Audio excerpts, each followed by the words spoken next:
আজকে শুক্রবার আমার ক্যাম্প ছিল। ক্যাম্পে থেকে বাড়িতে এসে ৩টের সময় এসে দেখলাম মাম্মাম এখনও ঘুমায়নি, এত জ্বালাতন করছে। তো তাকে নিয়ে আমি একটু পাড়ার দিকেই বার হয়েছি, কেননা গত ২ বছর শিবরাত্রি হিসাবে আমাদের এখানে ধুমধাম অনুষ্ঠান হয়, সেই হিসাবে এবছরও ধুমধামভাবে অনুষ্ঠানই হবে।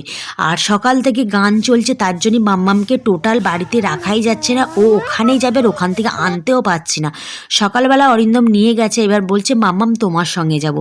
আমি এসে দেখলাম স্টেজগুলো সুন্দরভাবে সাজানো হচ্ছে, কেননা গীতা পাঠ হবে, আরও নানা রকম অনুষ্ঠান হবে। তোমাদেরও সবাইকে অনুষ্ঠানে নেমন্তন্ন থাকলে তোমরা সবাই চলে আসবে। আর এখানে কিন্তু খাওয়াও দেওয়া হয়, দুবেলায় খাওয়া দেওয়া হয়। আর এখানে শিবরাত্রিও বেশ ধুমধাম করেই হয়। গত ২ বছর তো হচ্ছে, এবছরে ৩ বছর পালন করা হচ্ছে আমাদের এখানে শিবরাত্রি। তোমরা আশীর্বাদ করো আরও যেন ধুমধাম করে আমাদের এই শিবরাত্রিটা আমাদের পাড়ায় পালন করতে পারি। আর এখানে দেখো আমাদের সব জেঠিমারা চাল নিয়ে বসে গেছে, কেননা নানা জায়গার চাল তো, এগুলো সব মামুন করা চাল, সেই চালগুলো এখানে ঝাড়া হচ্ছে। এগুলো ২ দিন ধরে খাবে। মাম্মামকে বাড়ি টোটাল আমি